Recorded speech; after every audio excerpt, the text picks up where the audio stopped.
Olá, hoje o nosso papo é sobre a biologia do câncer. Sabe, a gente tende a pensar numa doença como algo que vem de fora, um invasor. Mas o câncer é diferente. Ele é, na verdade, uma rebelião que começa aqui dentro, nas nossas próprias células. E aí fica a pergunta, né? O que é que faz uma célula, que até então estava funcionando direitinho, se tornar uma rebelde? A resposta para isso, embora seja bem complexa, está toda escrita ali no Manual de Instruções da Vida, o nosso código genético. Então, bora mergulhar nessa história. A gente vai passar pelas regras que são quebradas, pelos erros no código, vamos entender o que são os aceleradores e os freios das células, ver os superpoderes que o câncer desenvolve e, no final, como a gente está aprendendo a hackear tudo isso. Bom, vamos começar pelo básico. Afinal, o que é o câncer? Na essência, no fundo mesmo, ele é uma doença do nosso genoma. Tudo começa com o acúmulo de falhas no DNA de uma única célula. E essas falhas, elas bagunçam completamente o ciclo de vida normal da célula. Ela simplesmente começa a se multiplicar sem parar, sem controle nenhum.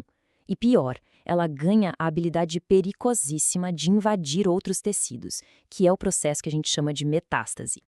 Para a gente entender isso de um jeito mais fácil, vamos usar uma analogia aqui no nosso papo. Pensa assim: cada célula do nosso corpo é como um carro super sofisticado. O câncer acontece quando esse carro, por algum motivo, começa a dar defeito e perde totalmente o controle.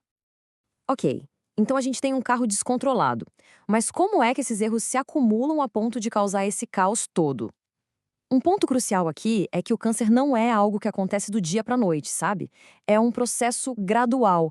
É como se fosse um engavetamento em câmera lenta, com uma falha se somando à outra no manual de instruções da célula. Olha só essa progressão. A gente vê que a transformação de um tecido normal para um câncer invasivo acontece em etapas. Começa com uma única célula que sofre uma mutação. Aí ela começa a se dividir mais do que devia. Depois, mais falhas vão se somando e o crescimento fica ainda mais descontrolado, até o ponto em que as células ganham essa capacidade de romper barreiras e invadir o tecido saudável ao redor. E de onde vêm essas mutações? Basicamente, existem dois caminhos. O primeiro é o das mutações germinativas, que são aquelas que a gente herda dos pais. Nesse caso, a pessoa já nasce com uma predisposição maior. Mas olha, a grande maioria dos cânceres vem do segundo caminho, as mutações somáticas. Essas a gente adquire ao longo da vida, seja por causa de fatores ambientais ou até por erros aleatórios que acontecem quando nossas células se dividem. E aqui tem um detalhe super importante, que é uma daquelas coisas que caem em prova, sabe? Nem toda mutação é igual. A gente tem que diferenciar as mutações driver, ou condutoras, das passenger, as passageiras.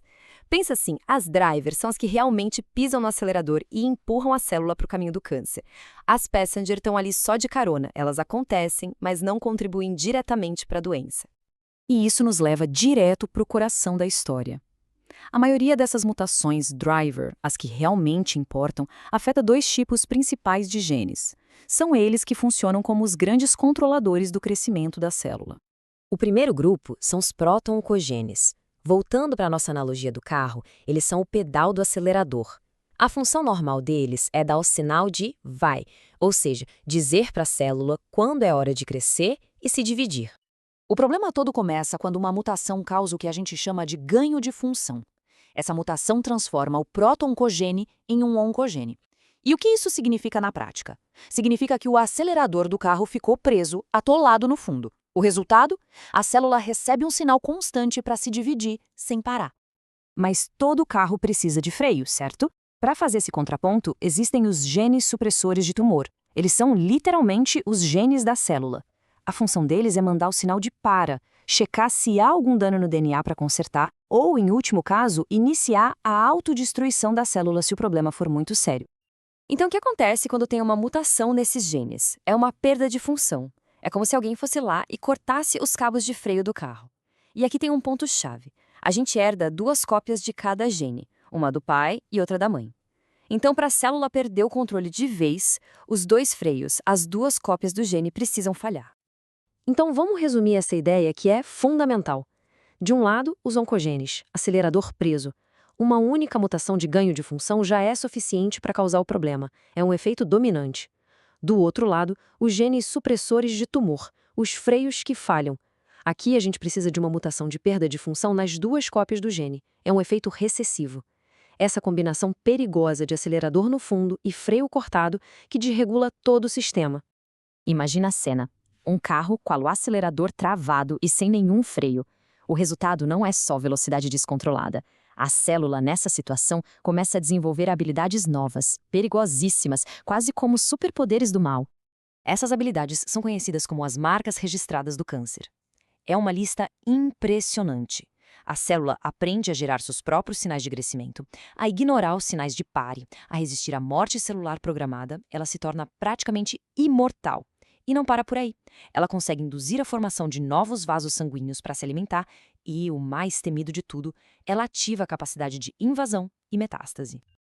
Ok, o cenário parece bem caótico, né? Mas aqui entra a parte boa da história. É justamente por entender em detalhe onde o código genético está quebrado que a ciência hoje está aprendendo a hackear o câncer.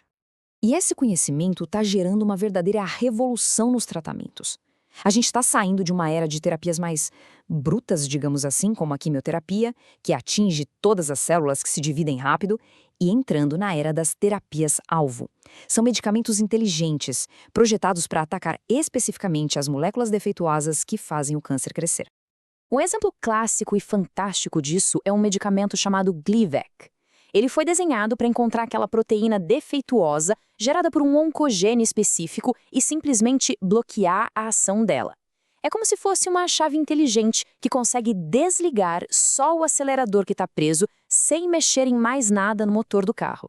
O resultado é que a célula do câncer para, mas as células saudáveis continuam seu trabalho numa boa. E tudo isso nos leva a uma reflexão final, que é bem poderosa. Se o câncer é, na sua raiz, uma doença do nosso próprio código genético, será que a cura definitiva vai ser literalmente reescrever esse código? Conforme a nossa capacidade de ler e até de editar o DNA vai avançando, o futuro do tratamento contra o câncer parece cada vez mais direcionado para essa resposta.